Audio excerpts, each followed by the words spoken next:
Œuvre de Maria Valtorta, tome 3, chapitre 13, intitulé Les femmes des disciples au service de Jésus.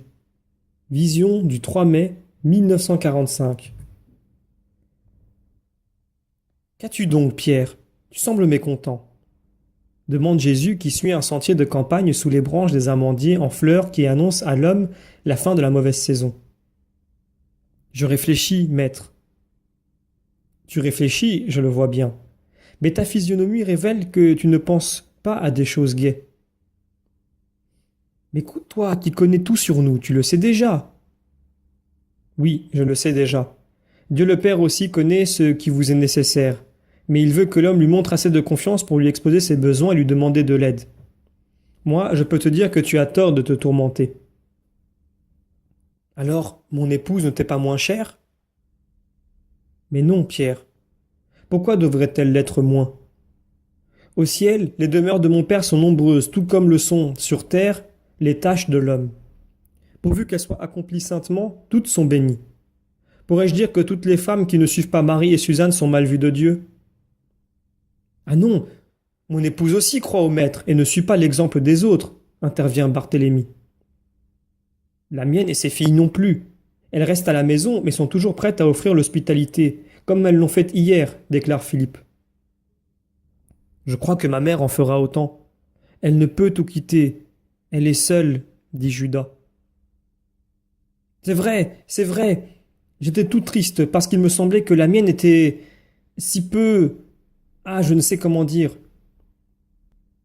Ne la critique pas, Pierre. C'est une honnête femme, dit Jésus. Elle est très timide. Sa mère les a toutes pliées comme des brindilles sous ses volontés. Les filles comme les belles filles, dit André. Mais depuis tant d'années qu'elle est avec moi, elle aurait dû changer. Ah, mon frère, tu n'es pas très doux, toi non plus, sais-tu?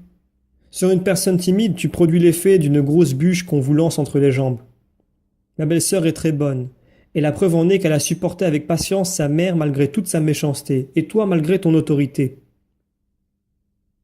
Tout le monde rit de la conclusion si franche d'André et du visage stupéfait de Pierre qui s'entend traiter d'autoritaire.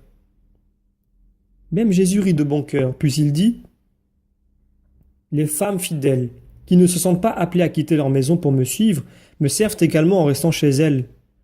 Si toutes avaient voulu venir avec moi, il m'aurait fallu ordonner à certaines de rester. Maintenant que les femmes s'uniront à nous, je dois aussi penser à elles. Il ne serait ni convenable ni prudent que des femmes se trouvent sans demeure au gré de nos déplacements. Nous pouvons dormir n'importe où. La femme a d'autres besoins, et il lui faut un abri. Nous pouvons coucher sur une même litière. Elles ne peuvent rester au milieu de nous par respect et par prudence pour leur constitution plus délicate. On ne doit jamais tenter la providence, ni s'affranchir de la nature au-delà de certaines limites. Désormais, je ferai de toute maison amie, où habite l'une de vos femmes, un abri pour les autres. De la tienne, Pierre, de la tienne, Philippe, de la tienne, Barthélemy, et de la tienne, Judas. Nous ne pourrons imposer aux femmes les marches continuelles que nous ferons, mais elles nous attendront au lieu fixé pour le départ chaque matin et le retour chaque soir. Nous leur donnerons des instructions pendant les heures de repos. Le monde ne pourra plus jaser si d'autres malheureuses créatures viennent vers moi, et il ne me sera pas interdit de pouvoir les entendre. Les mères et les épouses qui nous suivront serviront de défense à leurs sœurs et à moi-même contre les calomnies du monde.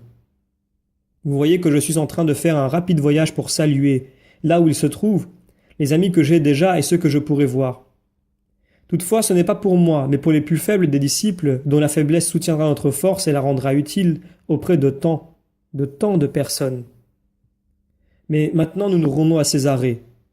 As-tu dit, qui est-ce qu'il y a là-bas? Il y a partout des personnes qui aspirent au vrai Dieu.